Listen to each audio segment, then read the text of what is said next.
আপনি বলুন।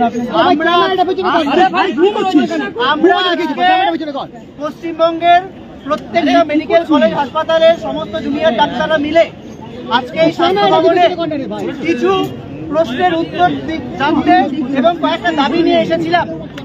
সেখানে আমাদের সমস্ত কলেজের মোট 40 জন প্রতিনিধি দলের সাথে, প্রত্যেকটি প্রতিনিধি দলের সাথে ভেতরে ডিএমই, ডিএইচএস, হেলথ সেক্রেটারি এবং প্রিন্সিপাল সেক্রেটারি অফ হেলথ সবাই একসাথে দেখা করেন।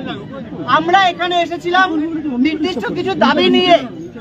আমরা কোনো জাস্টিসের প্রশ্নে স্বাস্থ্য ভবনের কাছে আসিনি, কেননা আমরা জানি যে জাস্টিসের যে প্রশ্নটি সেটি অলরেডি কোর্টের তত্ত্বাবধানে রয়েছে, সিবিআই কাজ চলছে। আমাদের যে দ্বিতীয় দাবি ছিল যে সেই দিন রাতে যারা প্রিন্সিপাল, তৎকালীন প্রিন্সিপাল, তৎকালীন এমএসডিপি ডিন এবং তারা এবং 14 তারিখ অ্যাটাকের সময় যে প্রিন্সিপাল ছিলেন তাদের প্রশাসনিক ব্যর্থতার দায় নিয়ে তাদেরকে আর কোনোভাবেই তাদেরকে প্রশাসনিক ব্যর্থতার দায় নিয়ে সবাইকে যে পদত্যাগের যে দাবি আমরা করেছিলাম সেই ব্যাপারে স্বাস্থ্য ভবনের কি উত্তর,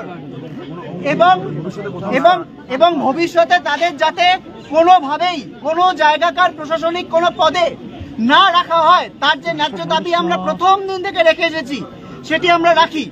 খুব আশ্চর্যজনক ভাবে প্রথমে জানানো হয় যে এই দাবিগুলো প্রথম যে তারা নোট ডাউন করলেন যে হ্যাঁ আচ্ছা প্রথম তাহলে তোমাদের কথা আমরা কনসিডার করছি। আমরা বলি যে আমরা 1 ঘন্টা সময় দিচ্ছি, আপনারা প্লিজ নিজেরা আলোচনা করুন। এবং বর্তমান প্রিন্সিপাল আরজি করে বর্তমান প্রিন্সিপাল সুরিতা পাল যিনি দায়িত্ব এড়িয়ে যাচ্ছেন, 14 তারিখের প্ল্যান মব অ্যাটাকের পর তিনি আর হসপিটালে আসছেন না, আমাদের অভিভাবক যিনি আসছেন না, অথচ আমাদের জুনিয়র ডাক্তাররা বলছেন যে তোমরা তো সেফ, তোমরা এসো। এই গোটাটার উত্তর চেয়ে আমরা এসেছিলাম, কিন্তু যা ওই গোটা বৈঠকে যেটুকু থেকে আমাদের যে মনে হয়েছে যে স্বাস্থ্য ভবন অযথা প্রশাসনিক জটিলতার দোহাই দেখিয়ে ব্যাপারটিকে দীর্ঘায়িত করতে চাইছেন, এবং আমাদের এটা স্পষ্টতই মনে হয়েছে কোনো একটা চাপের কাছে স্বাস্থ্য ভবনে অসহায় যে আমাদের এই সামান্য দাবিটুকু, আমরা জাস্টিস চাইতে আজকে স্বাস্থ্য ভবনে আসিনি। আমরা চাইছিলাম যে আমাদের যে সামান্য দাবি ছিল যে এই যে পদগুলোতে যে লোকগুলো ছিলেন তাদের যাতে প্রশাসনিক ব্যর্থতার দায় স্বাস্থ্য ভবন স্বীকার করুক এবং তাদের যাতে আর কোনোভাবেই কোনোদিন প্রশাসনিক পদে না রাখা হয়। কিন্তু আমাদের মনে হয়েছে আমাদের এই সামান্য দাবি আমরা এতক্ষণ অপেক্ষা করার পরেও তারা মেনে নিতে পারলেন না। ওনারা ভার্বাল অ্যাসিওরেন্স দিয়েছেন যে দেখছি দেখবো, কিন্তু আমাদের মনে হয়েছে যে স্বাস্থ্য ভবন কোনো একটা ভাবে অসহায়। তো আজকে আমরা স্বাস্থ্য ভবনের সাথে এই বৈঠকে অত্যন্ত হতাশ, এবং আমরা বারবার জানাতে চাইছি আমাদের ন্যায় বিচারের যে আন্দোলন সেই আন্দোলন কিন্তু আমরা একইভাবে চালিয়ে যাব। পরবর্তী কি পদক্ষেপ কি সিদ্ধান্ত নেবেন? আপনারা 1 ঘন্টা আলটিমেটাম দিয়েছিলেন তাদেরকে পদ থেকে সরানো বা অপসারণে। আমরা 1 ঘন্টা আলটিমেটাম পদত্যাগ দিয়েছিলাম, ওনারা বলেছিলেন আমরা দেখছি। আমরা 1 ঘন্টা পর দেখলাম কোনো সদুত্তর তারা দিতে পারছেন না, আমরা এখান থেকে বেরিয়ে এসেছি। আমাদের মনে হয়েছে ওখানে আরো বেশি আলোচনা করে দীর্ঘায়িত করা আমাদের আন্দোলনের সময় নষ্ট।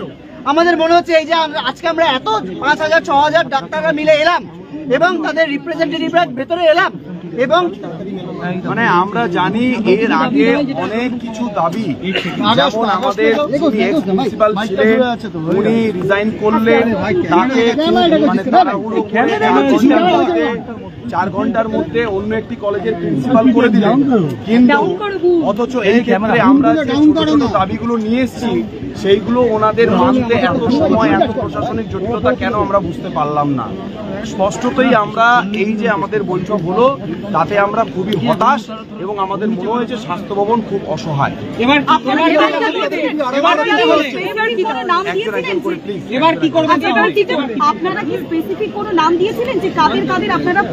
আমাদের দাবিগুলো যদি দেখেন সেই দাবিতে পরিষ্কার লেখা আছে যে আমরা কি কি চাইব, সেগুলো লেখা আছে, এবং এটার সাথে আমাদের আন্দোলনের কিন্তু কোনো যোগ নেই। আমাদের আন্দোলনের যে মূল দাবি জাস্টিস, সেইটা চাইতে কিন্তু আমরা এখানে আসিনি। এটা গেল প্রথম কথা। তাই এখানে কি সিদ্ধান্ত হলো সেই অনুযায়ী আমাদের আন্দোলন কিভাবে চলবে তার উপর নির্ভর করছে না। কালকে সুপ্রিম কোর্টের হিয়ারিং আছে, আবার কালকে সুপ্রিম কোর্ট সিবিআইয়ের কাছে জানতে চেয়েছে, কালকে আমরা দেখব কি হচ্ছে, সিবিআই কি উত্তর দিচ্ছে, তারপরে আমাদের আন্দোলনের নেক্সট যে কর্মসূচি সেটা আমরা জানাবো। আপনাদের প্রিন্সিপাল নেই, যে দাবি ছিল আপনাদের এখনো আছে। সে বিষয়ে কি কথা হলো? সেই বিষয়েও বলেছি, সেই বিষয়ে উনি কিছুই বলতে পারলেন না, নিরুত্তর থাকলেন, একদম বললেন যে দেখছি দেখবো। এইগুলো তো আমরা ডে 1 থেকে শুনে আসছি, তারপরেও যে কেন এত মানে কি বলবো, এগুলোতে আমরা মানে আমরা কিছু উত্তর পাইনি বেশি। আপনাদের কাছে কর্তৃপক্ষ কি কোনো বিকল্প প্রস্তাব না, কোনো বিকল্প প্রস্তাব কিচ্ছু কি নেই। বলেছেন? না, আপনারা তো বলেছিলেন যে অনেকদিন আগে থেকে আপনারা এই দাবিগুলোর কথা বলছেন, কিন্তু Exactly. আজকে স্বাস্থ্য ভবন বলছে আজ ওনারা জানতে পারলেন, তাহলে কোথায় মিসিং লিঙ্কটা কেন? সেটাই তো জানতে চাই, আমরাও তো অবাক।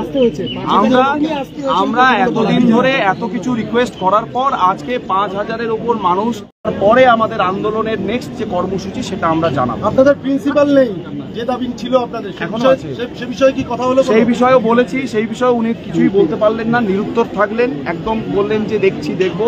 এইগুলো তো আমরা ডে 1 থেকে শুনে আসছি, তারপরেও যে কেন এত মানে কি বলবো, এগুলোতে আমরা মানে আমরা কিছু উত্তর পাইনি বেশি। আপনাদের কাছে কর্তৃপক্ষ কি কোনো বিকল্প প্রস্তাব না, কোনো বিকল্প প্রস্তাব কিচ্ছু কি নেই। বলেছেন? না, আপনারা তো বলেছিলেন যে অনেকদিন আগে থেকে আপনারা এই দাবিগুলোর কথা বলছেন, কিন্তু Exactly. আজকে স্বাস্থ্য ভবন বলছে আজ ওনারা জানতে পারলেন, তাহলে কোথায় মিসিং লিঙ্কটা কেন?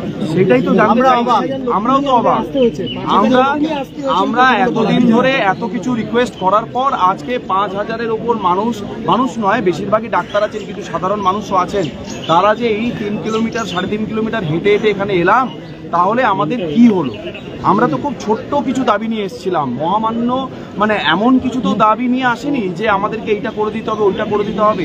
এই দাবিগুলো আমাদের প্রথম থেকে খুব ক্লিয়ার, যেখানে 4 ঘন্টার মধ্যে একটা অর্ডার পাস হয়ে যেতে পারে, যেখানে খুব ইমিডিয়েটলি বিভিন্ন প্রফেসরকে ট্রান্সফার করিয়ে আবার সেই ট্রান্সফারের অর্ডার উইথড্র করে নেওয়া যেতে পারে, তাহলে এই ছোট্ট ছোট্ট কিছু দাবি মানতে এত সময় কেন আমরা বুঝতে পারলাম না। স্পষ্টতই আমরা খুবই হতাশ, এবং আমরা মনে করি আমাদের এই আন্দোলনে যারা আছেন আপনারা সবাই, আমার মনে হয় যে স্বাস্থ্য ভবন খুব অসহায়।